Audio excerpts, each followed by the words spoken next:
What episode, Damo? Yeah, we are on episode 98, actually. Yeah, I just asked you that 15 seconds ago. Yeah, no, and the answer hasn't changed. Yeah, that's it. So tonight we've got Matt Burke, a very, very talented producer, songwriter, singer, everything by the sounds of it. Very cool with a huge resume. Like when you sent that to me, I was like, "Oh, damn, you've done a lot." So, my PR guy is good. yeah, very nice. Yeah. So, how did you get into everything? Let's get this ball on the roll. Jeez. All right. How did I get into everything? I think I had a bit of a musical family, but not like a virtuoso sort of music. Just the music, something people enjoy.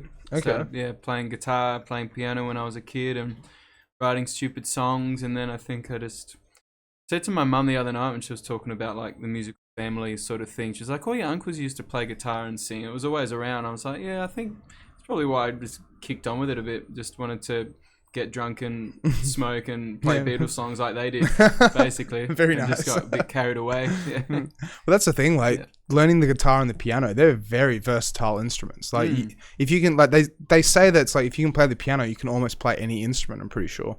I mean, because is that kind of theory wraps over. Yeah, the theory. Yeah. Because piano players have to know what notes they're playing. But yeah, exactly. The guitar, so twang, twang, twang. Yeah, that's it. Just little bits and pieces here and there. Yeah. So, like, you've been in a few bands. You've done this. You've done that. Like, so you just started out as a kid just doing that, and then like, where did you kind of progress, and how did you really dive into it? Because like, from what I could tell, you've done a lot. So. I guess there was a bit between there and there. I did gloss over that a bit, didn't I? Yeah. I think I was just always playing in bands in high school and stuff. Then it's sort of almost written off music as a career. Went and kind of started becoming a cabinet maker, and then an electrician, and driving forklifts. And then I studied teaching, was doing that. It wasn't till a while after I kind of churned through a lot of things that I kind of realized that making music was the only thing I could do to just stay sane and stay happy and stay with the mind on the job. Well, I mean, music is just an amazing tool for all of that kind of thing, right? Like, it's you know, even for like, for me, like with the DJing, because I've been a full-time DJ for 5 years, and like, I can't wait just to go out and play other people's music to try and, you know, get people to smile and dance and do the whole thing. It's just like, it's that emotion of like when you're standing there on stage and people are jamming to your stuff, right? Yep. It just hits you right in the heart. You're like, oh, this is pretty cool. Yeah, right? Yeah, totally. Yeah. So like with your teaching, was it teaching for music, or like what was the teaching specifically? Yeah, so I think I kind of wanted to study music, and then it was weird. I got to the age of like 18 or 19 and thought, well, no, I'm not going to be a musician. Just had enough people saying, you know, there's no money in music. Music's not a real career. No, it's so bad with that, right? It's awful. It's such a downer kind of thing, like, because it's mind blowing almost, because it's such a good avenue for creativity, for expression, for everything, and it's a good part-time thing, and you can make it a full-time thing if you put your heart and soul into it. Because like look at all the people on the radio and stuff like that, and like, you know, actually, like, you know, I don't know, I guess Dua Lipa and stuff, and it's like, you know, those artists, they started somewhere and then they managed to connect all the dots, and then they're millionaires that live in mansions and stuff, and they're musicians, like so like, you know, when parents are like, don't worry about that, that's a bad avenue, it's like you got to have that avenue almost, just in case. Sure. I think the backup plan sort of thing is a term that gets thrown around a lot. You know, sure, music's great, pat on the head, but you know, have a backup plan of being an accountant or something. Like I hear that from kids I teach all the time. Their parents say that or whatever. Like I think my parents are pretty good. They're just like, you know, do whatever you want to do, we support you and stuff. But the greater society message was definitely don't dive into this. But I think that, you know, you look at the people on the radio, the successful artists, they're usually not the ones that invested in the accounting degree, and so happened that the 3 hours they got to spend on music was better than the person that was spending 100 hours a week on music and wasn't studying or didn't have a job. So I think you got to, you know, the harm in a 19-year-old or 20-year-old kid in pursuing music is not very harmful, I don't think. Even if they fail, it's like, what's the worst that can happen? They go to uni at the age of 20. Like, that's exactly it, right? And that's exactly it. So then, like, how long have you been teaching for? And like, is it just how much do you enjoy it? Because like, I've honestly thought about dabbling into that a little bit, but then kind of just held myself back, thinking like, oh, I don't know, like it's a bit risky for me. Well, not risky, but I've just never really done anything like that. So just never gone down that pathway. But with your teaching, so how long have you been doing it for? Sorry. Oh, geez, don't make me count. A lot. Not long enough to get like a 10-year long service leave or anything like that. Okay. But coming up on it, probably like a decent 7 or 8 years, I think. Wow. Okay. Yeah, so kind of graduated from Whopper and had a teaching degree. So just went into teaching at a high school and was full time for a while. And then year by year, as I've gotten better at music or got better contacts and people that can help me out with it and stuff. Just kind of went into the boss's office every year and said, any chance I could maybe just do 4 days next year and then 3 and then 2. So I got it to that, and then COVID came along, and now I'm full time teaching pretty much. Which that's pretty cool though, because I mean, unfortunately, COVID messed up everything for everyone. So it was just uncontrollable. Who knew what was actually going to happen? Yeah. I honestly thought like, okay, pubs and bars and nightclubs are never opening again. That's it. What even is hospitality anymore, kind of thing. Yeah. But with everything that's been happening, we're so lucky to live here. Everything's kind of worked out pretty well. It has. Yeah, absolutely. Well, like honestly, being in Perth, most isolated city in the world, like, we've managed to keep a wraps on it, which is pretty good.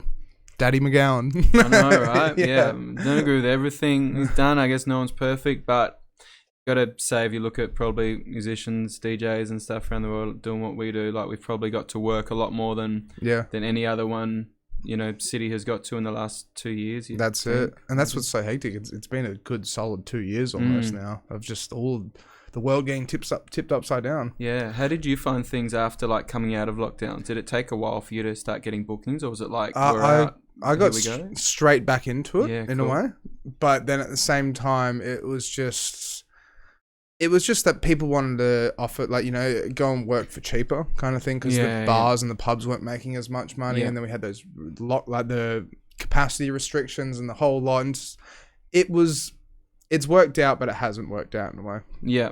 That's why, like what I was saying just before we started, like I'm going through a little bit of a career change now, just because after everything that's happened, it's like I would like to buy a house in the future kind of thing. Like I would like to try and set myself up if I can. Yeah, absolutely. But it's just putting the pieces of life together, I guess. Yeah. So then with the teaching, like what avenues do you go through? Do you teach piano or guitar, or like? I teach classroom music. So, okay. So it's like all theory kind of based then? Yeah, I mean, I wouldn't say theory based, but there's like a bit of that. I guess there's like so I teach at a high school, year 7 through to year 10 at the moment. So we don't have upper school, but so they'll come in, they've either chosen music or they're just in the course because they're, at the age when they would have to do it. So I guess if I've done my job well, then they'll have a good experience of music when they come out of it. So, that'll include a bit of theory, but mainly playing stuff and then learning about maybe the why of what we played rather than, having a lot of knowledge at the end of it, but not being able to play anything. Have you ever had any students actually like message you later on being like, I've actually managed to be successful down this pathway. Thank you for teaching me and stuff like that at all? I think I've had a few which I've definitely helped and probably gone out of my way more than others to try and push into music. And sometimes it's like, this kid has something special, they're in year 8, year 9 and they're better than I am now or whatever, and they might graduate and message you about something, you're like, go for it.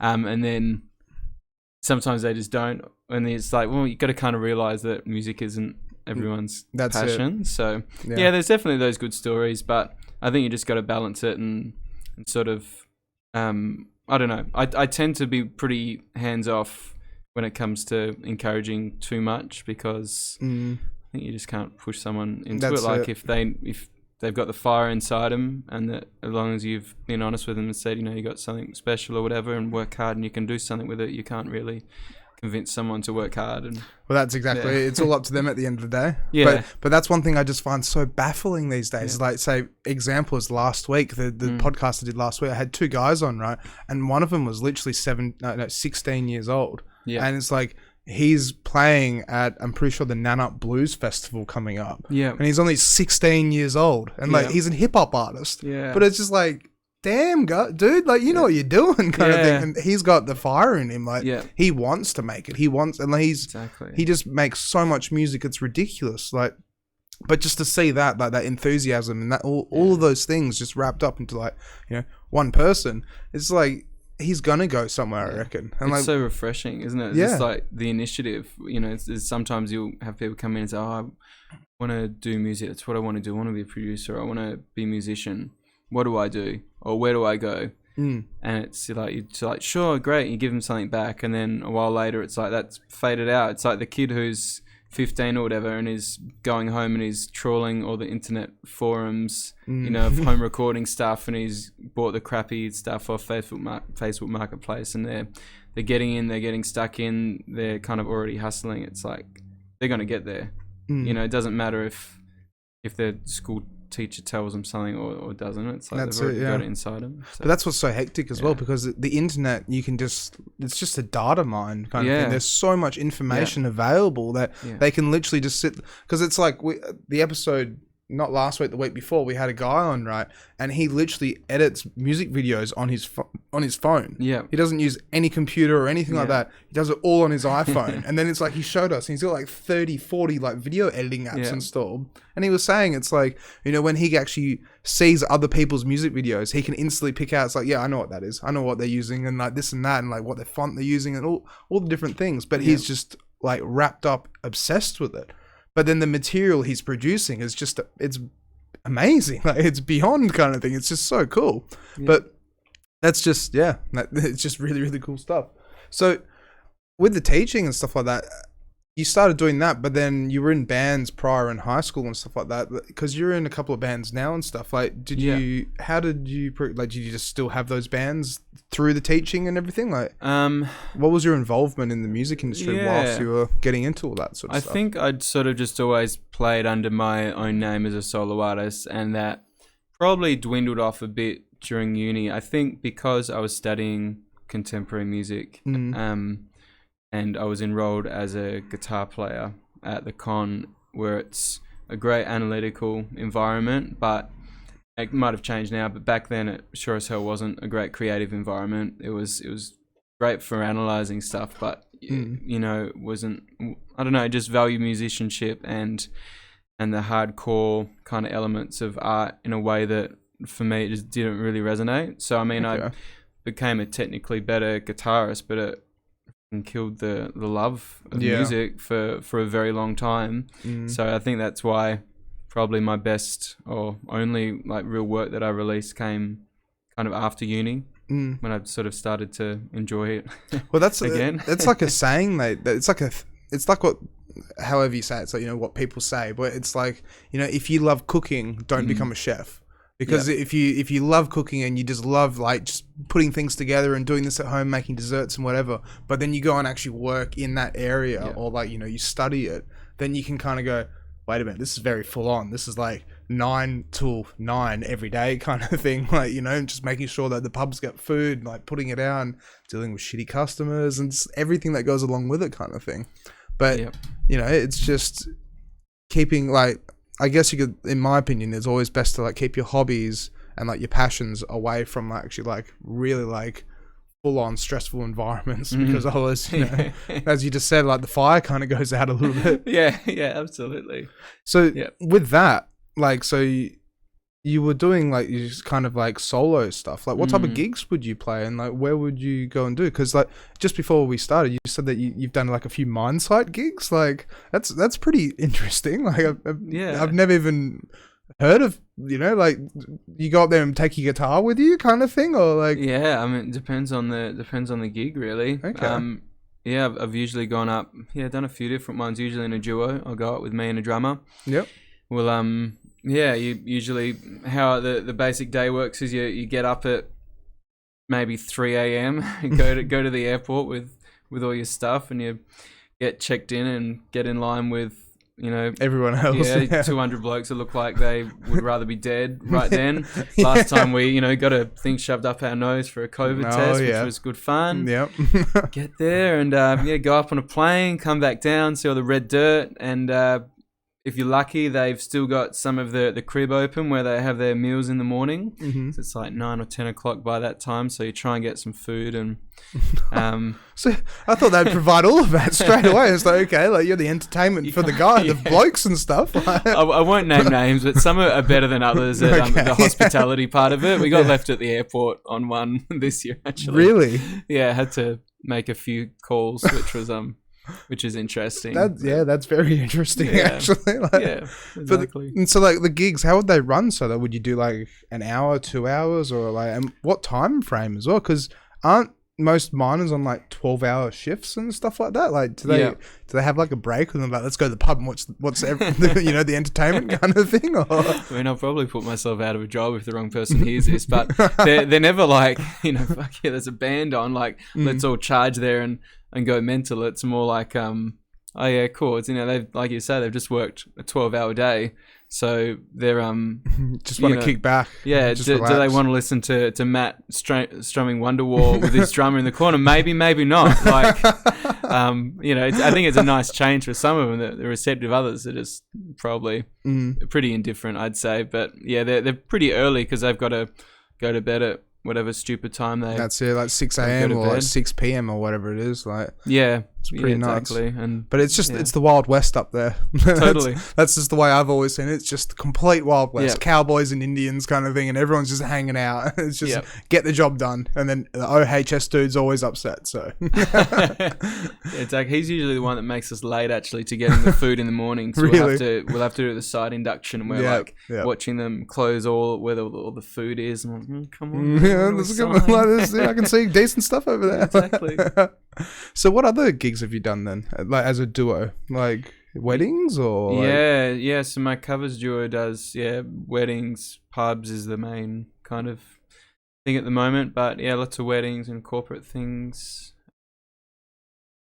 Follow the money, you know. If it's, I feel like not my soul has died in that part of it, but it's, you know, we run it like a well-oiled business, I'd like to think. So if it's you know, a good opportunity, it's a good opportunity. You know, we're well past the bit of saying yes to the guy that approaches you at 12:30 in a break at a pub gig, and he's like, oh, you know, can we hire you for a party next weekend? We'll give you a carton or whatever you want to drink the whole night. And it's like, oh, I could have that here and get paid, so no, thank you. You know? Yeah, no, that's completely fair. I mean, I'm kind of on the same boat as well. Like, I love pub and bar gigs and stuff like that, but then with private functions, I mean, they do pay more sometimes, but you're almost a jukebox when it comes to those things. And sometimes the same with weddings as well, I found. Like when I go and play weddings and they give me creative opportunity just to go, okay, play to the crowd, it's perfect. Yeah. But when it's like, okay, here's 200 songs, we want them from 1 to 200, and it's like, oh, okay, like, I see what's going on here. You're thinking they could just do that on Spotify, but that's exactly it. Yeah, matching it. Exactly, but instead they just throw a heap of money at me, like, just press play. I'm like, okay, fine. Hey, you're paying it. Yeah, that's it. So then, like, do you? Because I met you at Scarborough Beach Bar, didn't I? Yeah, forever ago. So then you were doing the singles there and stuff, like solo shows and stuff like that. So do you usually? How often do you do the duo or the solo? Because like you were always doing the solo there, but you had a bit of like from memory, you had like a bit of a kickbox or something like that, right? To be able to try and actually like imitate the drums. Well, not imitate the drums, but like, you know, to give it a bit of a bassy feel kind of thing. Yep. So like, how often do you do solo, duo, band work, the whole lot kind of thing? Yeah, I think it's about 2/3 of my work is solo stuff. Okay. I do all duo stuff if venues and places had the money to book two of us. But some of them don't, or some of them just want like a quieter kind of ambience, I guess. And got the foot stomp thing going, use the loop pedal, and working on a new show at the moment, which will use some drum pads and stuff as well, and some more looping stuff, I guess, to be a bit like I hate the phrase one-man band and the imagery that comes along with cymbals and like things like that off your head. But yeah, working on that a little bit more at the moment, just to I guess make it a bit more interesting for me and to make some more noises. And but still, that sounds awesome though. Yeah. Because you know, it's one of those things where, you know, like being a solo act, it's still good because you're there and you're providing the whole atmosphere. But then when you've actually got like, you know, different bits and pieces to your show, then it makes it more interactive kind of thing. Like, have you ever heard of Bex at all?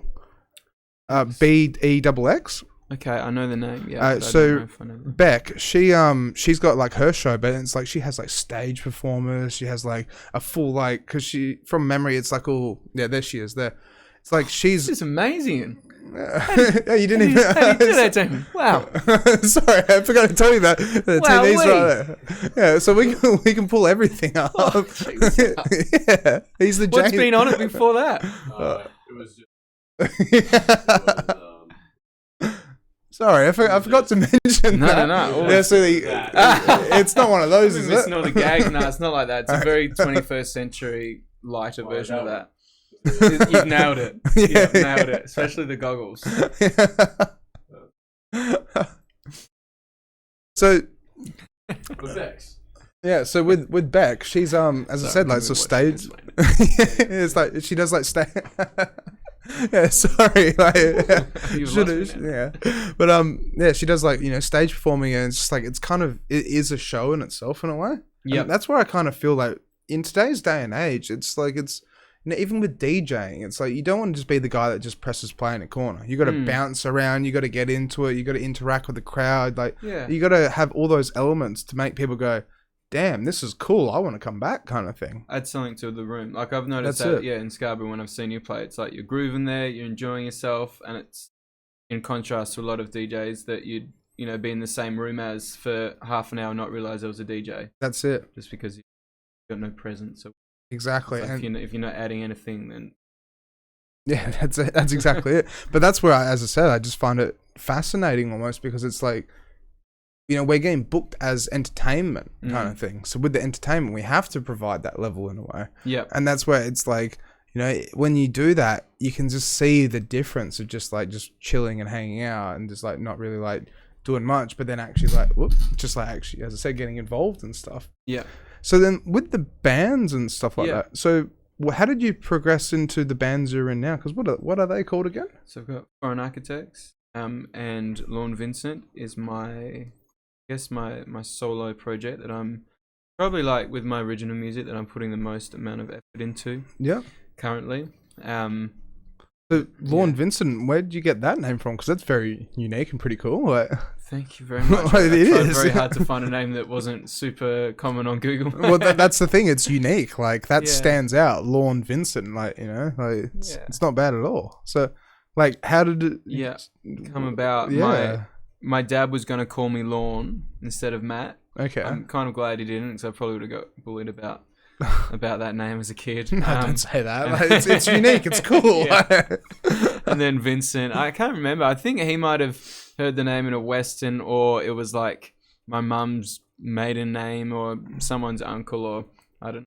They just put a couple of pieces together and tried to find something unique and somewhat meaningful, but also a bit abstract and meaningless. And so how long have you been doing Lorne Vincent for then? Yeah, I reckon about, I think 3 years. I put out the first single for Lorne Vincent just because I was doing the indie pop thing with Foreign Architects, and just wanted a place to put the more brooding, different stuff without feeling like I had to make it kind of mega pop. And I guess once you establish like a brand and a sound for a band, it's kind of, I mean, you go in different directions, but it's sometimes a bit hard to go in like a completely different direction. That's just clearly not that thing. So that I did it to kind of liberate myself artistically and get to put that's out pretty cool though, like, different ideas. Because that's, I 100% agree with you on that, because it's the same thing with the DJ world as well, where it's like also, just quickly as well, are you signed to any labels or anything like that? I'm not. Okay. No. All right. I'm totally unsuccessful. We're gonna play your music in the background on loop. Oh, wow. Wait. Yeah, so they can actually, everyone watching can hear your music. So. I snuck a glance over there. I'm just like, no, just us. No, nothing cool. Damo's got to be like, Well, you might have had like an Auslan interpreter on there or something cool like that. That'd be very cool. But then I did have some of your the biographies of your bands and whatnot up there. Specifically this one. Oh, that guy. Yeah, there you are. Oh shit. Never mind. As I said, that was very impressive bio. Like, I must say, it was very impressive. Thank you. Like, usually I get like 4 lines kind of thing. It's like you've spanned it out, and it's very interesting to have a gander at. Yeah, but hey, if it's 4 better written lines than my meandering rabble there, then maybe that's more effective. No. Like, usually the 4 lines are just like, I'm a producer. I played here. Like, check me out. Here's my playing SoundCloud. guitar when I was 6. Yeah. So with Lorne, as I was saying just before, I 100% agree, because it's just like with the DJing, and it's just 100% with bands and everything. Like, if you make it, a pop band, and then you decide to go and try and make metal, people will just be like, what's going on here? The perfect example is like Linkin Park almost as well. Back in the day with Hybrid Theory and like Meteora, and they were just like such like a full-on heavy rock band.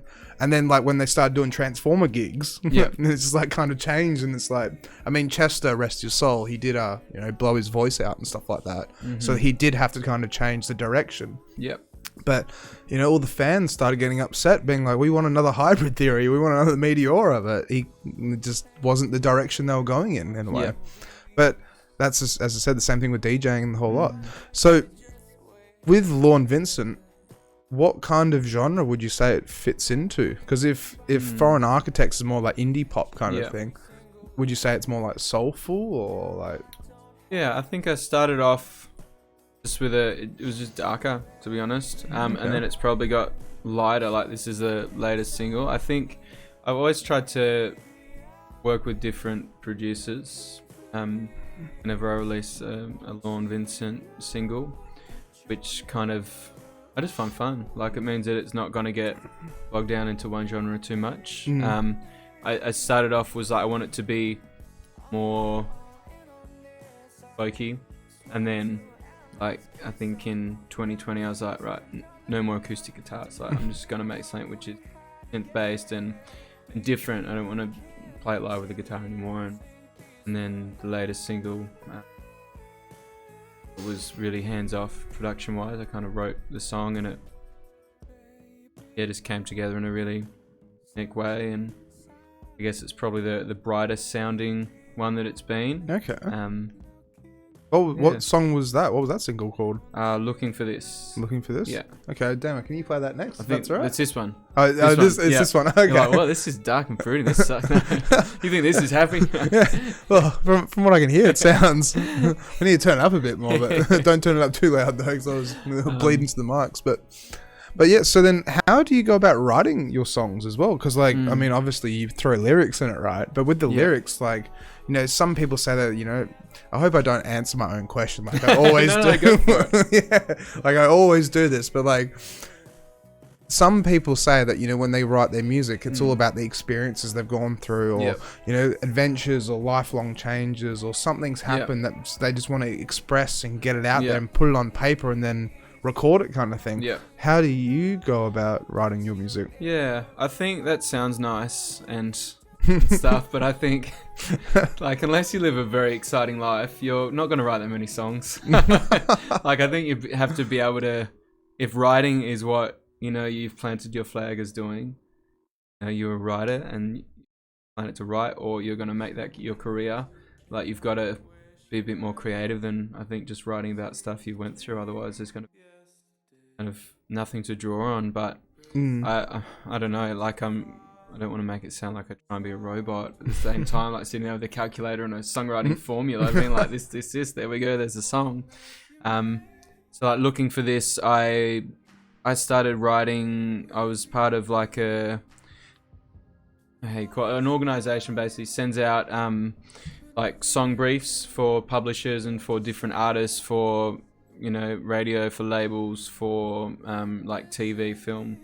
So they say, I need a song like this, and Looking for This was one of those things. It was for a adult contemporary song for a pop artist in the China market. Really? And yeah, and there was some things in there like they were gonna get a fee up front if they signed the song, and then extra if they signed production and stuff like that. So I was writing for that, And I just kind of listened to a bunch of like Adele and John Legend stuff that I wouldn't have released before. Wrote like a piano string kind of song because I was thinking I'm not going to release this. It was easy to kind of pick like a few things that kind of did happen and then just write a bit of a story based off that. Still kind of from the heart, and it just kind of spewed out because it was like, didn't overthink it because I was thinking this is going to be for someone else, not for me.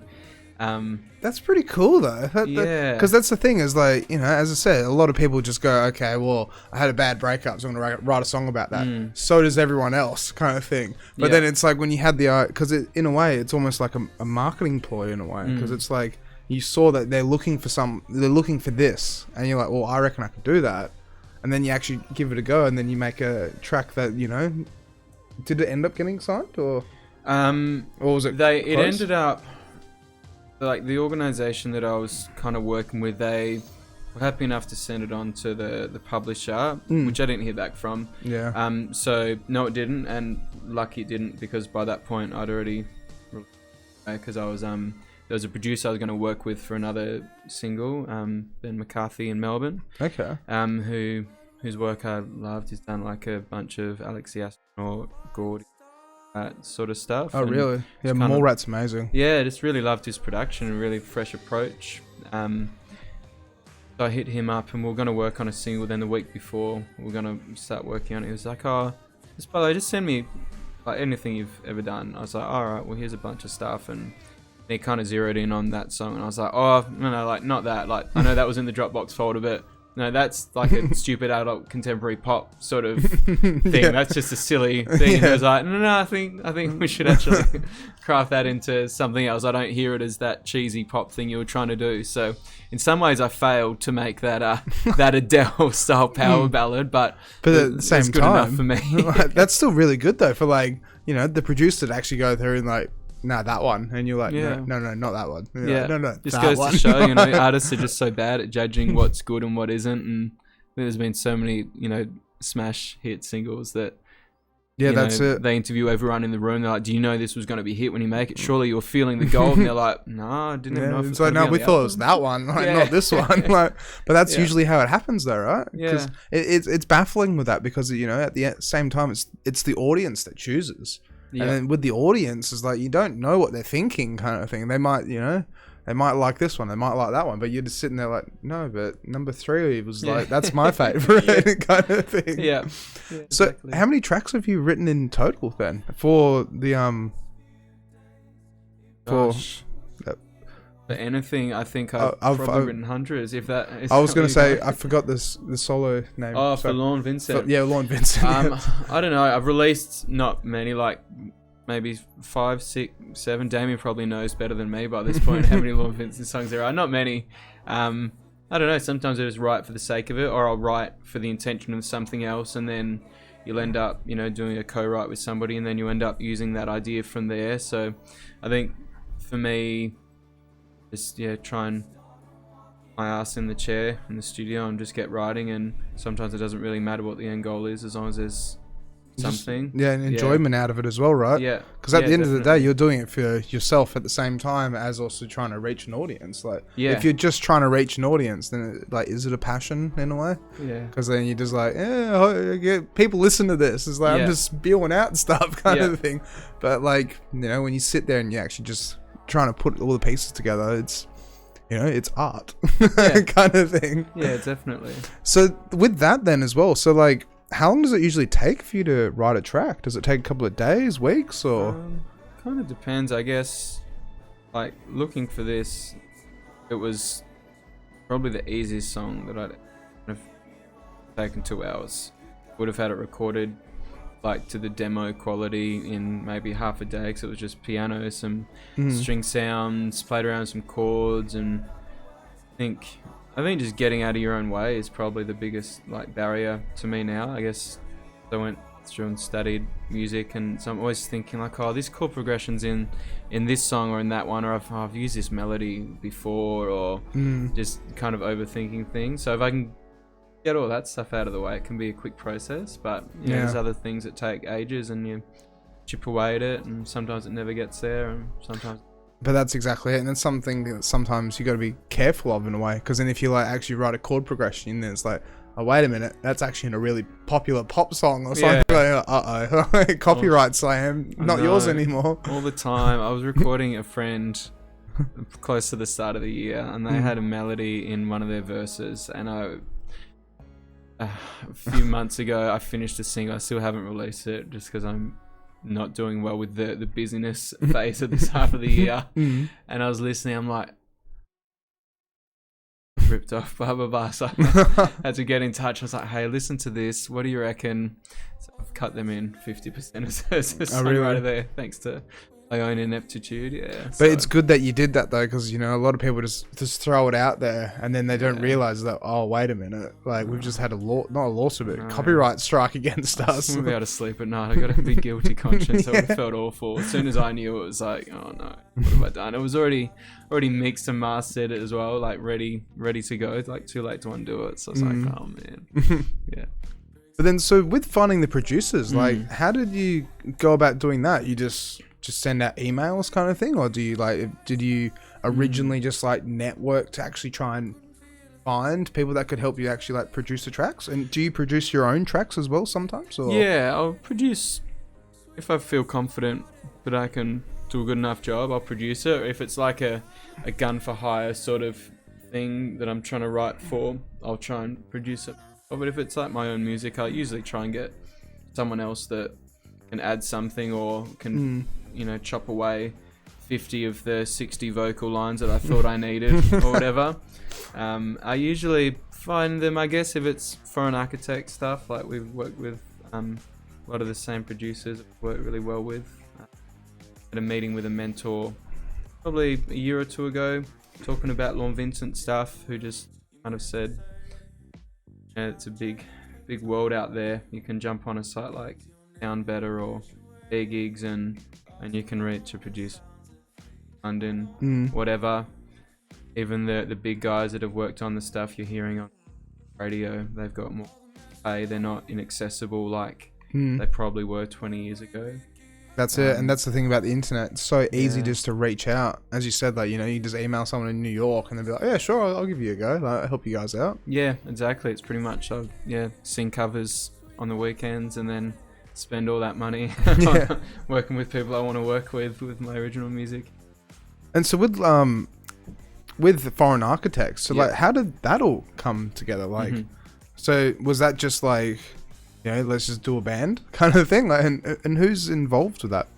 Yeah, sure. So I've got my cousin Andrew, our mate Dylan on guitar. At the moment, his cousin Aaron on bass. I'm like a bit of a family thing, but we've kind of been dormant for a little while now. But yeah, I think we just got together sort of based on like kind of connections there, and expanded from a duo. Got in bass players at different times and different guitarists, and it's always like that with the band. People come and go, and just like evolving lineup. Yeah, that's exactly it. And so, what type of gigs have you played as the band? Like, have you done any like headline shows, or like played at like pubs or bars, or similar thing as like the solo and the duo kind of stuff? Not really. I'd say just because of the whole scene in Perth and I guess Australia as well. This is in the world, not as much in the US from what I hear. It's just very sick doing covers. That's exactly it. It's a good topic we can go into later on as well, because like the whole idea of like playing covers, it's like you want to pay your bills, you got to do covers, right? But if you do originals, it's like unless you really stand out, and like like I said, like with Beck. Like Beck is literally like, she's got all of her own original stuff, but it's like a whole show that goes along with it kind of thing. Yeah. But then it's just like, that's how she's marketed it kind of thing. But so then with that, like how much tracks have you released as the band? And how long have you guys been together for as well? I don't know. I think we probably started in maybe, like 2013, 14-ish, maybe 2015. We started to get some... decent enough traction with some shows and little tours like that, and some decent decent experiences along the way. It's been nice. So where have you guys toured then? Have you been like over east and played at all? Or? Yeah, we've played in been over to Sydney and recorded over there. Played at Oxford Art. Oh, that's pretty cool. Yeah, played in Singapore, which was a really cool experience. I think it was the first time either of us had been out of the country. Okay. In fact, so that was nice doing that with our instruments and stuff.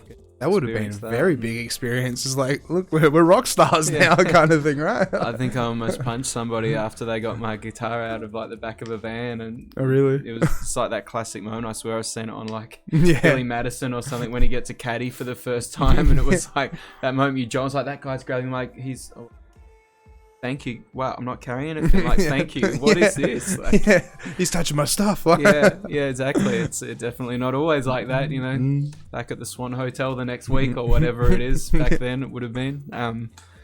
Yeah. So how long were you in Singapore for? And like, how would you rate Singapore? Because I mean, it's always been on the bucket list for me to go there because it just seems so cool, so amazing. Like. But just before we get into it, there's like a hotel. There's like have you ever seen it? It's like there's two hotels and like this big like. Oh, the Marina Bay Sands or something that sounds like that. Has like the pool and the. Yeah, it's like a big boat or not a boat, but it's like a big like thing. Upside down pool or something. Yeah, this thing, and they do amazing, wicked DJ sets up there. Like that thing, Yeah. But then apparently you have to like book months in advance to go there and all sorts of stuff. Oh, really? Yeah, like it's very full on. But like. What was it like? Like, how did you find Singapore, and how would you compare it to Perth? In a way, like, is it vastly different, or is it? I don't know. We were only there for like a festival. So you were playing at a festival over there? Well, it was like I say festival. It was like a beer festival. So it was like music focused. And beer, and it still counts. The best rider I've ever had in my life. I learnt what an IPA was over there. We're like, really? Indian Pale Ale? Like, what on earth is this? And went home and told people about it. Turns out it was a thing here already, but we just didn't know that. It was great. Yeah, we loved it. But we didn't really get to do any like sightseeing. I think we went to the zoo. It was nice. But we were there for like 4 or 5 days max. So it was pretty much like big, up at the hotel, get driven back, get told what time to emerge from the lobby the next day, drink a lot between then and whatever time that was. Yeah, just party it up, right? Exactly, yeah, it was great. I met over there, we were over there with one of the bands, was Jake and the Cowboys. Okay. And their frontman, Jared Wall, now releases music under the name Books Kid, so me and him sort of followed like a similar trajectory, I think, in solo careers. And he is he Perth based as well, or over he's Perth based. Really? Yeah, he released a track last year. I'm trying to think of last. Yeah, 2020 we released a track which was heaps of fun. He's an amazing producer, singer. Like for everyone, check out Books Kid stuff. Was in the first Nunar opera a few weeks ago as well. Really incredible. Okay, that sounds really cool. So I made some cool friends over there. Yeah. It sounds really good. Books Kid, Boox Kid, Jared Wall. See if we can find him, dig him up. Oh, you found him? Yeah. He's easy. He's probably easy to find. He should be here, not me. Well, if he's watching, come on. But still, that's really cool. And so, like, I mean, did you have a manager whilst you were over there, kind of thing? Like, or how did you manage to get the gig to go and do a beer fest over in Singapore? Like, it worked through WAM, the industry body. Okay. Just deciding they wanted to get rid of us for a week, I guess. Like, palm them off. Get rid of them. We're sick of it. Let's make it look like a promotion. Yeah. There was an exchange program between like the Singapore music body, industry body for contemporary music over there, and WAM. So they sent over a few bands, and then we got sent over there. And they're pretty lucky. That's awesome. And then went over there. Yeah, it was great. So we didn't have to organise it or anything, and it was always a thing. We kind of kept an eye on it afterwards. We got a few fans over there just to see if it would ever become like a profitable kind of touring route to go down or whatever. But we never really Yeah, that critical mass. And that's the thing as well now with COVID and stuff like that. Because like, what year was that when that happened? It was, I think. Yeah, we went over there. Yeah, back when the world was normal. Right? Yeah. But still, that's so cool though. You actually, ventured out of the country and played in a different country kind of thing. Like, it's like that's definitely like tick off the bucket list in a way, right? Yeah, back then, just leaving the country for any reason, definitely tick off the bucket list. So, yeah, getting to do it with music and meeting some cool people. And how was it like playing over East as well? So did you play many shows over East or anything, or have you done any other tours at all? I guess we've done like lots of WA stuff, and Lorne Vincent we've did a decent amount away, but I think it's kind of just tough reaching that critical mass where it's worth it to go over East, and it's kind of like a chicken and the egg thing, especially when it's radio, where I would have loved to have toured. Like, you hear about bands and you like just hit the road, man, just do it, and they can hit 10 different cities. That's it, yeah. In 10 days or in 2 days, and they're all different markets, and it's great. But we drive for 2 days and we've hit Adelaide. Yeah, that's exactly it. Yeah, that's exactly it. So it's like, do you go over there to Adelaide and play to no one, or do you try and build success and try and get a song on the radio, so then it makes it worthwhile to go there first? And it's like, see, that's what I've always said. I've always said, make it in Perth and then you go over there, because then when you go over East and you've already made it in Perth, people over East go, damn, they've already got a following, got 3,000 followers or this or that or whatever the scenario is. Yeah. And, they've got so much material out, and they've got videos of them playing on stage and all this other stuff. Yeah. And they must be doing something really good. Let's go check out their show. Yeah, for sure. Yeah, it's a blessing and a curse. Like, we've had stuff played on Triple J years ago. Well, I mean, every couple of years we get a song or two with one of my various projects if we're half decent. But some of the times when we've got the most plays, it's sort of been a situation where I think if we're a Melbourne band or a Sydney band, those presenters that are choosing to play us are probably out watching music 5 nights a week. Like, if we weren't out there in that cool scene, we probably wouldn't have got a look in. Like, there's a factor where it's like, oh, it's a cool band from Perth. I don't know how many people they got to their life. I feel like you're sort of out of that little circuit a bit, so it can be a thing. Well, that's it, and that's as I said, like, being the most isolated city in the world. It's like it's a blessing almost, because it's like you have those big names, and as you said, like Triple J, the people that would be working for Triple J out there 5 nights a week, researching, looking at this, looking at that. They can't come over here and go, okay, like like they've got a crowd, they've got an audience, but then it's like it's. Yeah, just in itself kind of thing. Yep. So where else have you played in WA? Have you done much up? Because I know you just said you've done stuff up in the mines and stuff like that. Have you ever done anything like Coral Bay or anything like Broome or? Far. I think we tried to set up a touring run. I think it was probably... I heard some stories that there was, like, while borders open, there was a lot of musos coming across. And of doing all those touring runs and stuff that we might have got shows at before. Thank you. And, sorry about that. No worries. But we found it hard. I don't know. Maybe they just thought our music sucked. Who knows? No, don't say that. Like, this is pretty good stuff so far. Thanks, man. We couldn't really get too many regional shows. I think we went as far as it's a place past Lancel and Jurien Bay. I forgot your name. It was Jurien Bay. It was as far as we could really kind of get. But still, Jurien Bay is still a pretty cool place, though. Yeah. I don't think I've ever been there, but it's pretty. No, nice. don't bother. Don't bother. I'm joking, Jurien Bay. Love you all. No, I'm joking. I don't have the internet there anyway. They won't be able to listen. That's it. Yeah, good old Coral Bay and stuff like that. It's on the outskirts. Yeah, but it's still like it would have been good to go and play at places like that, right? Because you just go to the beach every day, and then you just go play a gig and just hang out, and it's just the experience of just like, just being a beach bum in WA kind of thing, right? Totally. I think any regional shows we've ever done, it's always like a nice thing, because there's, for the majority of the time, there's people there, because regional towns love their pubs. It's like more of a community centre. So it's like they're there, so there's someone to play to.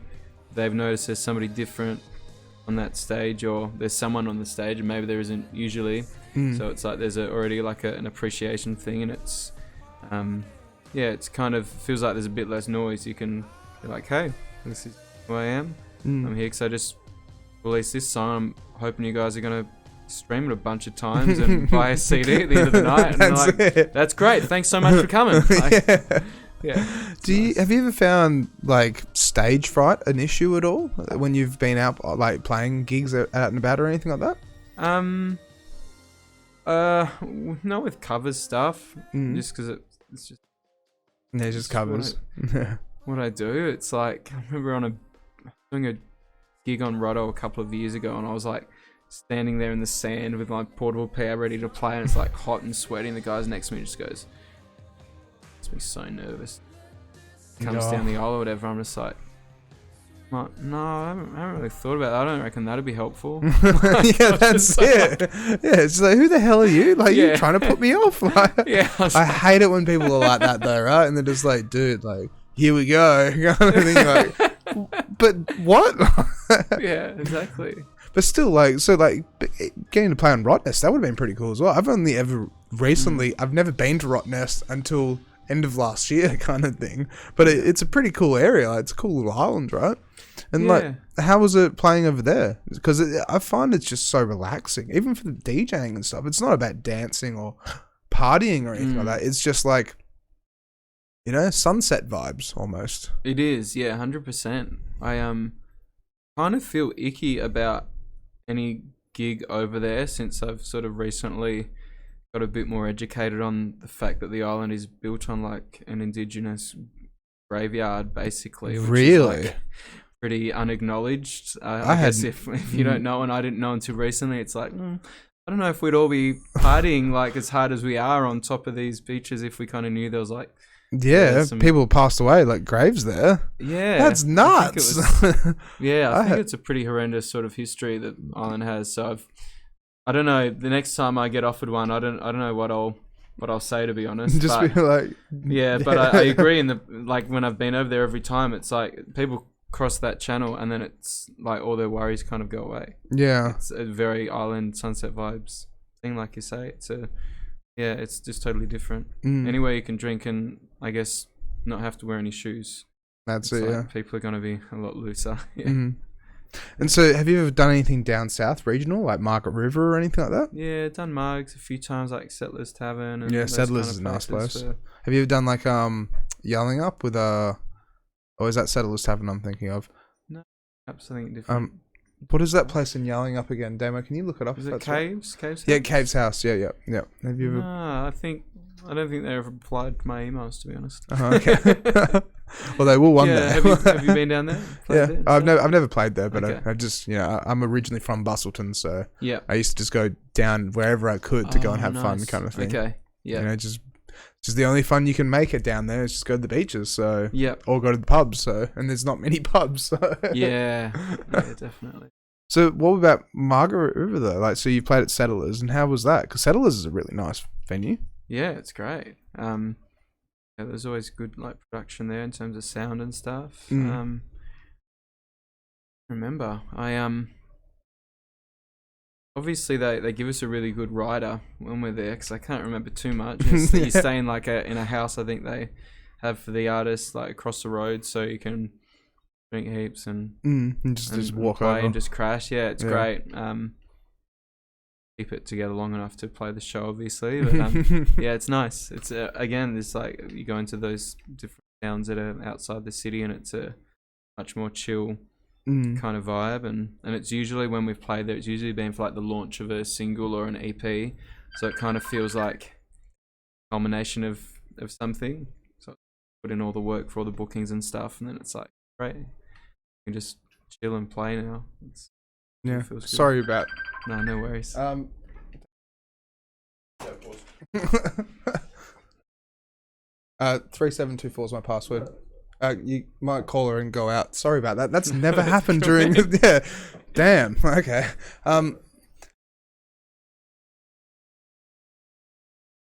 Yep.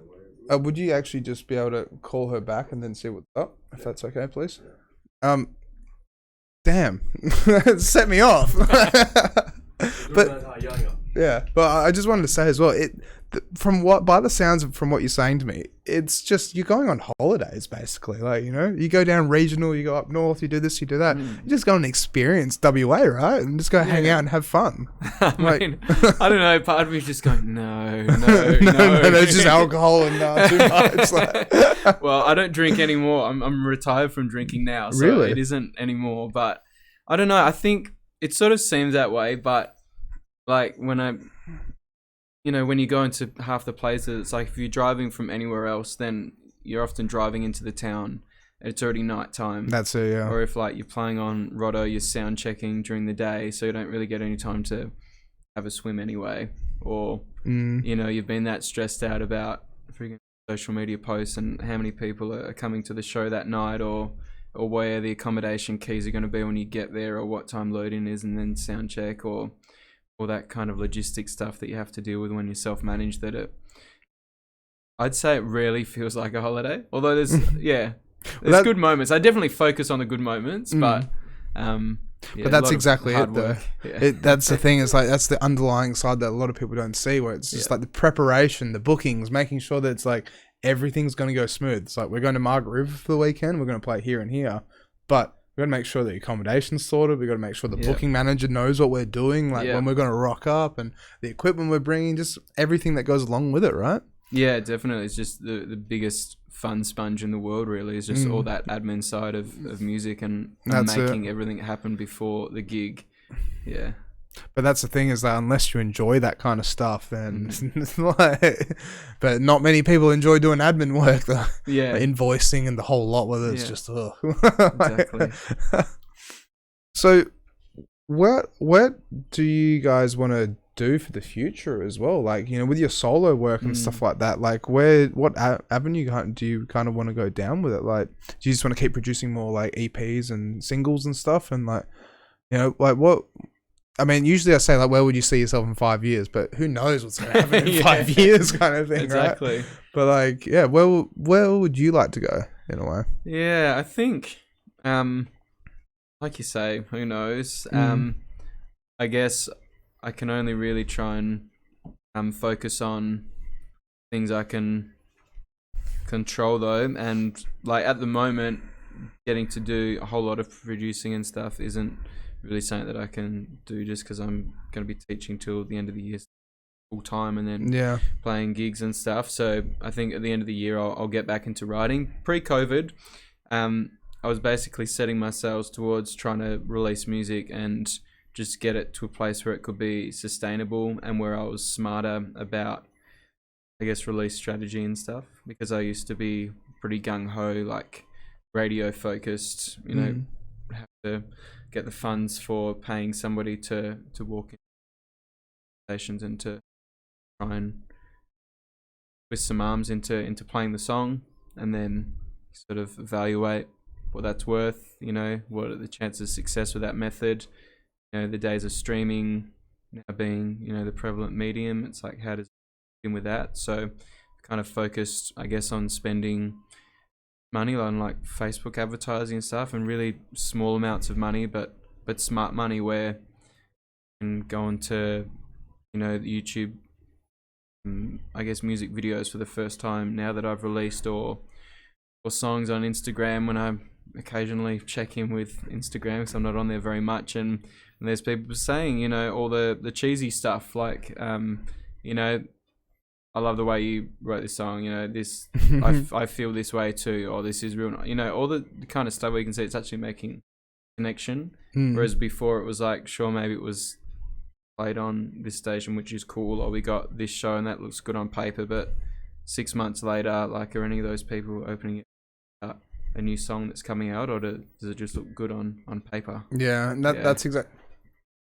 that's exactly it, where it's hectic in a way, because it's like, just like with the DJ industry, it's like, I call it being involved with the circuit, and it's like, you have to stay in the circuit, you have to keep producing material, you have to keep doing this and doing that, and it's a full-time job in itself. And unless you, like, you know, you really, like, for example, there's a guy we had on a couple of weeks ago called Wesley Black, right? Yeah. And he's, he is in himself a video editor, a graphic designer. He he writes his own music. He full on produces his own music. He has his image. He does things for his show. He does this and does that and throws his own shows and everything. But it's like, it's so much work that he's throwing into it. And you just want to hope it pays off in a way. Because it's just so full on. And that's like, for me with the DJ industry, I'm just happy playing at bars and pubs kind of thing. I mean, sure, it'd be nice to play in front of 1,000 people or do this or do that, but you have to like literally have that online persona kind of thing. And having that online persona, it's soul sucking in a way. Social media in itself is it's a tunnel of just darkness almost kind of thing, because that's what I wanted to say earlier on when you told me that you've deleted social media off your phone and stuff like that. Sorry about that. No, it's completely fine. I envy that, lucky, honestly. My lovely girlfriend has logged on to Instagram or Facebook when I quickly messaged her 7:29 p.m. Yeah, I was like, any chance you could please share this? But it's good though. Yeah. Because the thing is like, when you don't have that on your phone, you don't have that temptation. You focus on other things instead of scrolling the news feed or scrolling Instagram. Oh, look, they're doing that, or the stories, or everything that sucks you in. 100%. And it's like, it's just bad. Just in general kind of thing. But then unfortunately for artists and musicians and stuff like that, you kind of have to bite into it almost. And that's like, unless you do, like I said with the Wesley Black guy, like unless you really like push that content, then how do you get recognized almost? And it's a double-edged sword kind of thing. Yep. Do you have any music videos at all that we can? I got tons. Can we play some of them? Please do. Right. Yeah, absolutely. Go for it. All right. Where can we find them? YouTube. You can find either Lorne Vincent on YouTube or Foreign Architects on YouTube, and there'll be a bunch of different music videos on there, from like self-produced kind of ones that we did to professional ones as well, and bunch of different stuff. All right, Damon, would you be able to pull them up, please? Yeah, here we go. Which one was that? Sorry, was that the?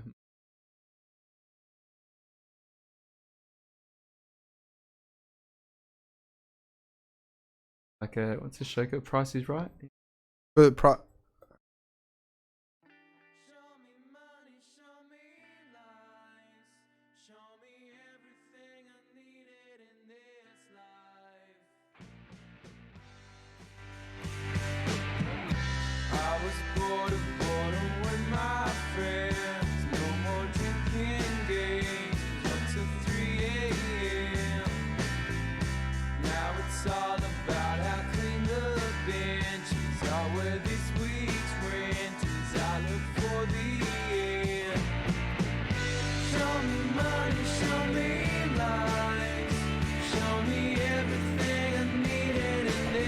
Pretty cool, like the way you've done that. So how did you produce this? Did you do all the graphics yourself, and like, was it with the green screen or? Yeah, we often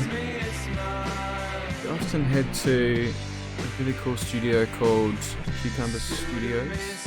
Got a big green screen there, and I usually just write the concepts and try and do as much of it myself as I can. On this one we got my friend Kesha to do some of the editing, just I couldn't get the finer parts of the green screen and the background and stuff to really marry up, but all the props and everything I guess we'll undo ourselves.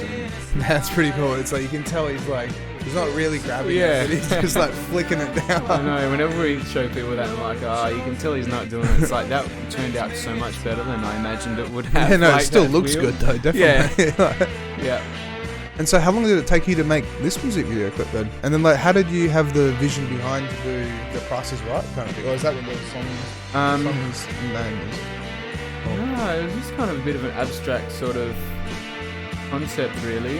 I don't know. I think that the music videos, I really dig coming up with another concept. It's just like in the same way that any writer enjoys writing and a painter enjoys that. For me, it's just like getting to kind of solve a whole new bunch of puzzles about how to make somebody pay attention for 3 minutes hopefully, and just I guess another creative vision that you get to kind of put on top, and then it's always the more fun balance seeing if you can do it for like, you know, under $500 or whatever and make it semi-decent.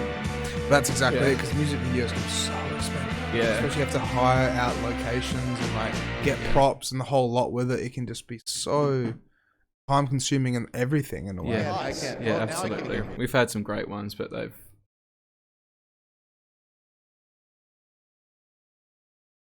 great, but it's like, if it's just everyone else in the band and our mums that are really watching it, and it's not like gonna get 1 million views on YouTube, like that's it. Then you have to weigh up. You have to weigh it up. In a way. It's like $4,000 or like, you know, home studio kind of thing. Exactly. It's a lot of gigs that you play to trade that off for it. So this one's called Talk. Yeah, I think this is one we did at the same studio, but we kept it naked, green. That was that we and Trish finds this magic bin. Old now. No. Hopefully she's not watching. Trish, if you're watching, he takes that back. Is that in Coburn as well? Yeah, man. Yeah, I thought so. I can tell by the sign. Yeah, I remember just driving past one night and taking a camcorder there. I was like, it's a trashy sort of looking bin. And so is this like one of the studios almost? Or was like a bedroom studio? Or? Yeah, that was my friend Dylan's studio at the time. It's one of the bedrooms out actually. It was a professional studio. Just another room we were in. Yeah, so the kind of idea was that we were sort of playing inside that bin, and then it was just fun to find objects that we could make giant versions of, like the paper or like the pencil or whatever, and making a pool noodle look like a pencil. You just get carried away in like the creative process of doing stuff like that. That's awesome though. That's really cool though. Yeah, I feel like I've probably ripped off the idea from somewhere, but you know, I still haven't figured out where it's from. But it's just like the creativity behind this. It's just, it's cool because it's not high budget, but at the same time, it's so creative in itself kind of thing. Yeah. Because it's just a green screen back with like, you know, the filter over the camera, but it just, you know, it tells a story almost. Yeah. Kind of thing. And I think you got to be honest, like, about the production, especially if you're releasing music in the indie world. It's like, if you try and make it look like a pop, you know, Justin Bieber-esque thing, A, it's not really authentic for music, and B, you get one little detail wrong that makes it look like it's not that, and you just look like a try-hard that's tried to create that. Yeah. So it's like, you may as well just embrace the shitness a bit and just make something that's fun. And but that's the thing, that the shitness actually comes out and makes it look good though. It's like, I'm not saying this is shit or anything, because this is pretty cool. Good, but you know, see, I'm enjoying this though. I like the way you've actually gone about doing this, like, because it's retro. It's like, it's almost classic 90s kind of thing almost. So I think that's the best thing to do when. That's right. We had this reminded me. The studio comes with a professional camera op. We didn't use it. I think I got my friend Sophie just to hold my crappy camcorder just so it seemed like a bit more of that 90s shit home video thing. She can hold a camera properly, she wants to. I'm trying to find you, Sophie. And so then what was the story behind this song? Because Talk to a Scientist, was that... like, how did you guys go about writing it, kind of thing? I remember, for Foreign Architects, I've usually just written all the songs and taken them into the band, and we've all just kind of either built parts around it, or I've just got carried away in the studio writing it. It'll be like, well, come on guys, learn it, recording it in 2 weeks or whatever. Yeah. But towards the end, I sort of started to try and bring songs in and stuff earlier on, just so we get some new ideas and everything. Oh wow, so you actually built a huge kitchen knife. Actually, that was the gag. We didn't get a knife to throw in. We thought we'll show her picking up the knife, and then we didn't actually show it being thrown in, because A, we didn't have one, and B, I think we just found it hilarious to have something in there that was a bit of an Easter egg that never eventuated. Probably disappointing. Oh, damn it. Yeah, this is still stupid here when we found the freaking Christmas tree and then... But still, that's awesome though. Like even when she just like did the party popper in there and you just like got the umbrella and just all the streamers come down. It's like, it's very interactive. Yeah. And I can imagine you guys would have had a lot of fun making this as well, right? Oh yeah, absolutely. Yeah, it's the best part of the music video day. It's like, they're just stupid shit and... But like any other day, there's just... Feeling you're making a thing. It's like, yeah, I can go on and throw streamers all over my bandmates and they can throw pencils at me and pool noodles and Christmas trees and... How many views did that get as well? And how long is... 7. 7? 7 views. Still 3,000. That's impressive though. That's for 3,560. That's still about impressive. 2 years ago. That's impressive in my books. Like, Thank you, man. That is like definitely impressive in my books. Because you never know. It's like 5 years down the track, this could, if it's already got 47 likes, kind of thing, and 193,000 views. Next one is 93,000. Is that Clover? Yeah. I've got to put a disclaimer there though that a lot of those views are due to us promoting the thing. So when we went to Singapore, I think we applied for a grant for flights, and there was like a limit on how much, and we're like, oh, let's just apply for some more money so we can promote it, like promote what we're playing also. So I think a decent chunk of money, not that much, but a little bit would have went towards pushing that sort of up in the algorithm. Can't hand on heart say thank you so much. So I didn't even know you could do that on YouTube. I thought it was like, because I always thought it's like they've always been under wraps of like Yeah, I don't know. I mean, I haven't tried. I don't think I've done it since, so probably changed a lot. But I think it used to be through like the Google kind of system of like AdWords, and it was sort of linked in there or something. Yeah. It's still pretty cool though. Like, all right, can we play this one demo, please? Of course. So, what's the story behind this song? You look so young there as well, by the way. Jesus. Yeah. So young, but so dead at the same time. So lifeless. I think the story was maybe just like a bit of a breakup. I'll be fine though, kind of thing. This was, I think, the single that we were releasing about the time when we went to Sydney. And I guess pseudo sort of label, sort of promo company we were working with at the time. Just up for some of the gigs over there. And then we recording over there.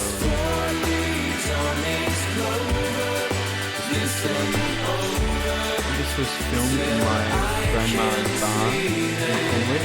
Oh, really? And they were mostly pleased with all the sprinklers that we had. We built a big rain machine out of all these retic stuff, like retic fittings and everything. It's funny, I worked with Bunnings in high school for like 5 years, and they put me in that aisle so many times, in that retic aisle, and people come to me like, how do I connect that to that? And I just sort of go, and I just follow the customer around until they're like, oh, that looks good, and I'll be like, yeah, that's what you want. But then one weekend of needing to actually do it, and it's like, now I understand everything about retic. Yeah, that's it.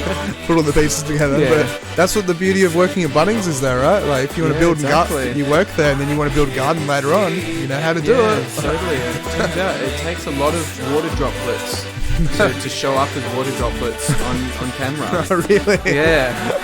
So how long did it take you to film this then? Like, did you guys get cold after it all? Oh, it was nuts.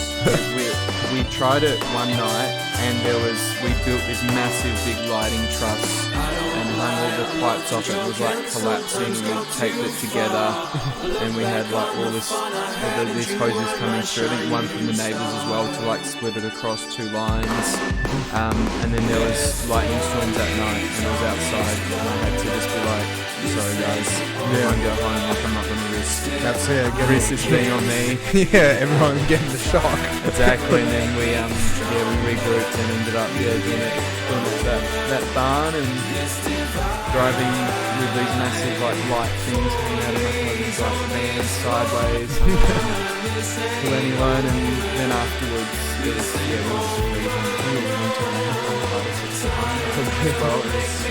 Oh wow! I definitely had enough of it as well. That's for sure.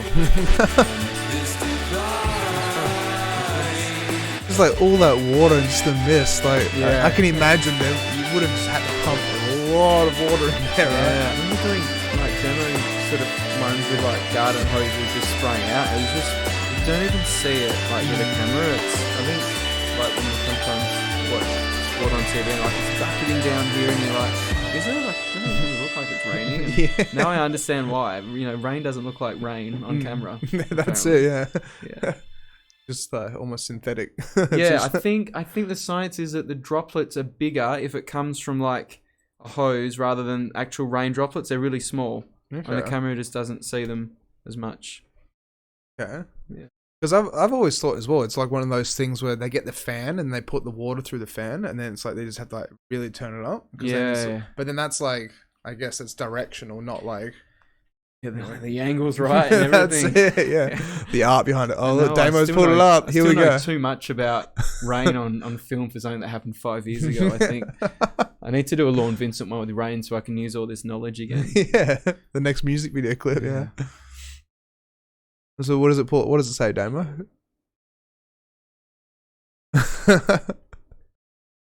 Mic is off just because I don't want any bleeding.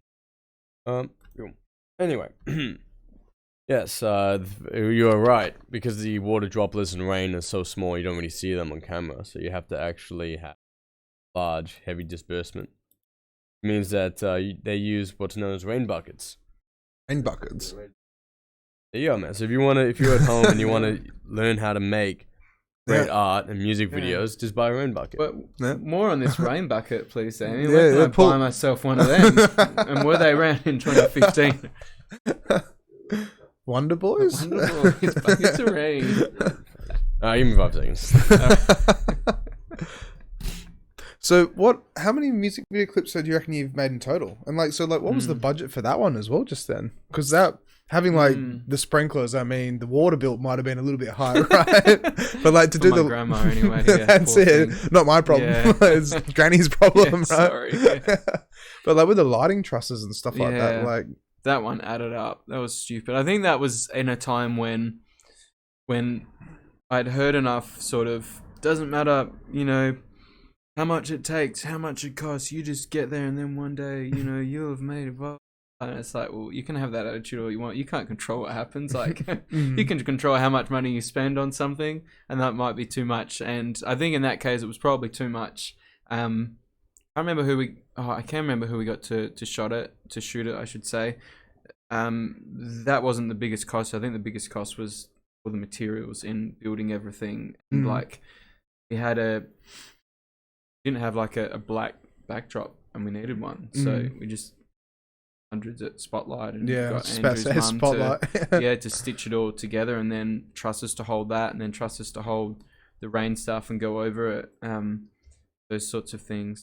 And you know, like bucks of that would have been feeding the crew and giving them pizza on the night when we couldn't even shoot it anyway. Because of storms and stuff. How long did it take for you to shoot that as well? Like a couple of days, or? No, it was over a few hours. Okay. It seemed like a couple of days when you're having a cold shower the whole time in winter. That's it. Yeah.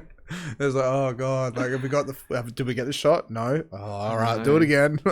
I think they were only working with 1 or 2 cameras as well. So it was like, all right, let's do a camera right mid shot on the guitar this time, and it's like, all right, here we go, 3 minutes. Let's do the same.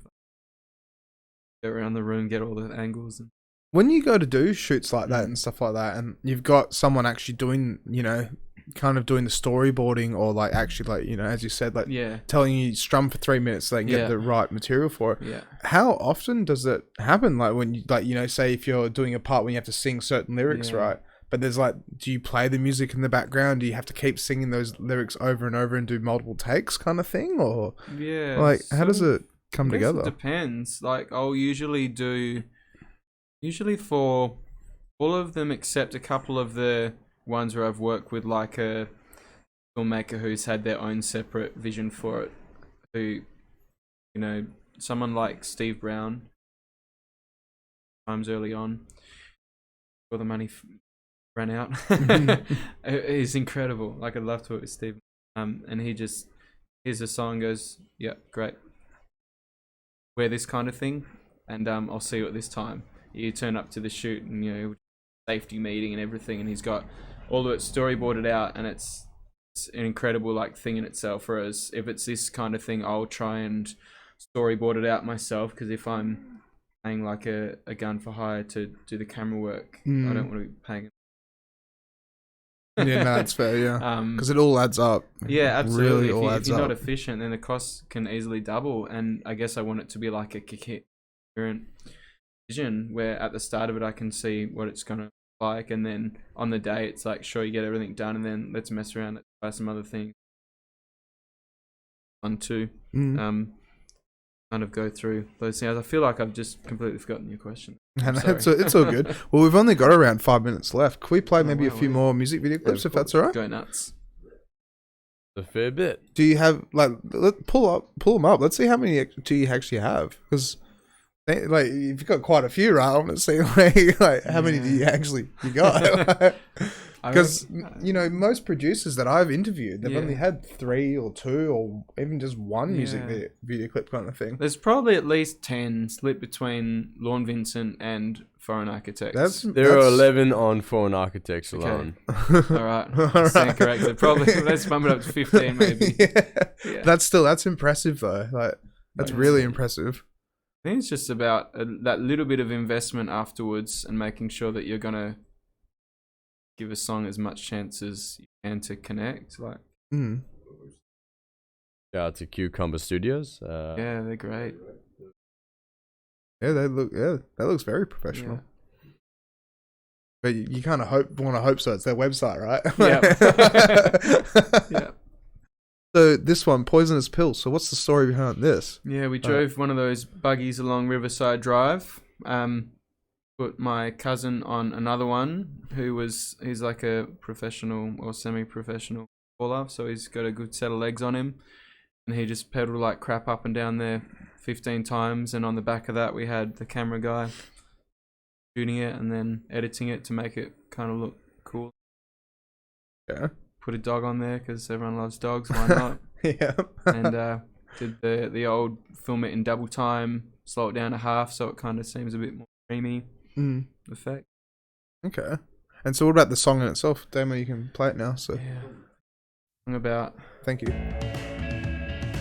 Embracing a bit of chaos in your life, and I think it might have started with like a breakup kind of message, and just moving on. And that doesn't even look like Riverside Drive. That's a really good job. Yeah, the trees kind of like wave like the tree trunks. It's like a bit of a trip, and then I think we edited it so the choruses it'd then speed up. Like here, and then we tried to have a confetti theme. So I had my cousin on the back, and I did the pre-record click track and had a battery PA on it, and I overdubbed, and I was like, confetti ready, 3, 2, 1, 5, boom! Then it would go, and we ruined a couple of good takes where I just got a mouthful of confetti and it started like coughing and stuff, and had to redo it, stop it. But still, that's awesome though. Yeah, I mean, hopefully many swans and wildlife were killed by all the confetti that we littered. Most of it's all biodegradable anyway, right? Yeah. Great. I'm pretty sure it is, yeah. We'll just The shiny metallic stuff. yeah, maybe. But it's just so cool to see the creative output kind of thing. Like to actually make more than 10 music video clips kind of thing. It's like it's impressive. Because as I said, like you can look back on this now in 15 years, 10 years or whatever and be like, I had fun doing that, and like you can show your kids this and stuff like that. It's like, there I am, like doing this. Yeah, at the end of the day, I think it's a good promo tool, but it's enjoyable, and nobody owes you any audience afterwards, but you can kind of, I guess the process owes you enjoyment if you convoluted sort of way, so it's like but it's That's it. thrown all afterwards, and it's fun. So And it's just it doesn't matter if no one watches it. It's like it's fun. that's it. It's just memories, right? Yeah. Just having a good time, just experimenting with camera work and just recording stuff and putting it together. Highly recommend to not have the idea of doing it in one shot. It's always so much pressure. So is this all one shot then? Yeah. Oh wow. Because then I was kind of waiting for the cut. But then yeah, no well, like cut. you get to the last chorus though, then if there's like somebody across the path and you have to start it again, it's like, oh, we've only got like 2 confetti things left, or you got to go all the way to the other end of Riverside Drive because there's like a road coming up at the end here and you can't shoot over that, and fun things to continue. So sometimes I run. Yeah, this is one of Steve's ones we did in the bottom of Leaderville Hotel. Okay. That was a lot of That's really cool, in the basement of Leaderville Hotel. yeah, I don't know if I was meant to.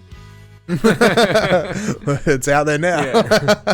Yeah, this is one of the ones where you turn up and there's a crew and there's People there know what they're doing. Exactly. Either saying, hey guys, this is a real knife. Don't throw around the knife. It's like, oh cool, that's good. Right, yeah, it's good to know. It's different to my sets, of the stuff that I do where it's, accidents will happen. And so this is the whole band lying on the floor just then? No, they're all just extras that Steve roped in, so Okay. it's like real kind of rock star moment to turn up and not know everybody there. It's James, I think his name is, apologies if I got that, amazing artist who I don't think I knew as his work at the time, but I've seen it since and it's great, and some other musos that I think Steve knew. I think the band bit we shot at Johnny Marr's studio. Oh yeah, I've heard of Johnny Marr. Yeah. He's quite big in the scene. I'm from. Yeah, memory. absolutely. Yeah, he works on so many amazing things and artists. For this, I remember I had that makeup, like all the blood stuff still on my head, and the week before I had been one of those idiots that sliced my finger up, cut open, have it like bandaged up, and it started like getting a bit gnarly. I need a new bandage for it, so like went across to the chemist after the shoot so I could get a new bandage. Late for something, sort of jogging in, I was like, hey, have you guys got a band-aid at all?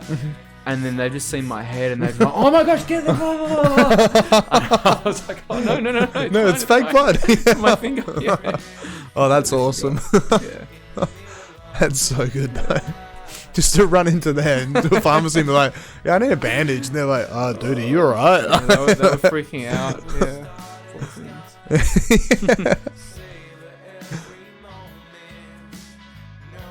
This is very professional, like the way it's done. But then, so have all the music video clips that you've shown us just then, they've all been professional, even like the one shot one. Like, that's to do all of that in one shot. That is gnarly in itself. That's amazing kind of thing. It's stressful. Yeah, that's it. But then the thing is, like, you look back on it, it was like, that was good. We did a thing. Yeah, exactly. you did a thing, yeah. Alright, I reckon we'll play one more after this, if that's alright. Do we have any comments or anything as well, Damon? Yeah, we have one from Tom Adamajana. Are they Xbox 360 games in the racks? Well, are they, Alex? Yes, they are Xbox 360 games, yes. There's a lot of them there, yes. Just off topic, like we're talking about this, right? It was at the beginning. It was actually at the beginning. Oh, really? Okay, he's probably... He was like, minutes must have been riveting, yeah. No, it's at 7:40, so right as you guys started. He's still waiting around for that answer, though. Yeah, probably, yeah. I reckon he's probably enthralled by all this. Like. That's like I actually showed when I was doing my diploma of emergency healthcare, I showed some of my class this podcast and stuff, right? Yep. It was quite funny because there's a lady in the class and she was just like, I watched it the other day and I loved it. I just couldn't stop watching the lava lamps. I'm like, oh, okay. Was it like, so much. it was like, cheers, like you didn't care about the content, you just care about lava lamps. All right. You know, it's there for aesthetics and stuff like that, but okay. Yeah. Thank you. I'll keep them. Yeah. That's what you got from this? Yeah, that's it. Yeah, like I like to think of, this is interesting, but I guess the lava lamps can be more interesting sometimes. So this one, the last video we're going to show. Yeah. So it's got Fall. All right. Yeah. Another one of Steve Brown's creations. Okay.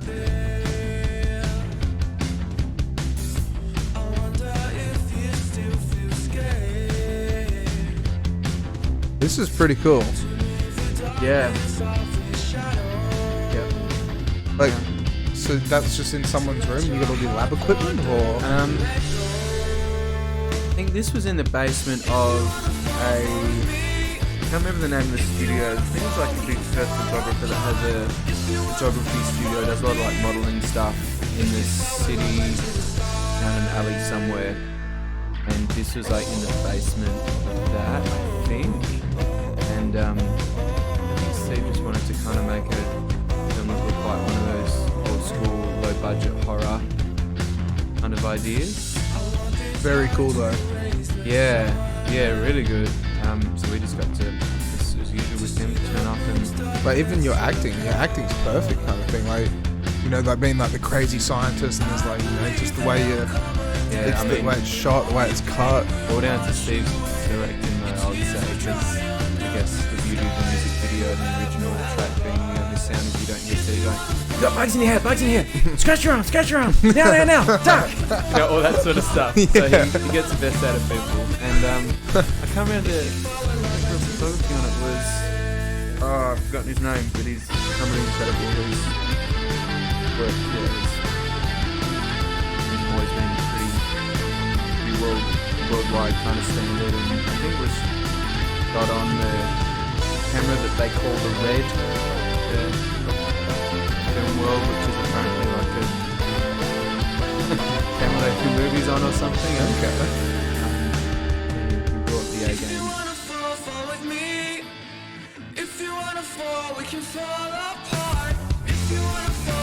Even the song's like really energetic and it's like it's dancey. It sounds pretty cool.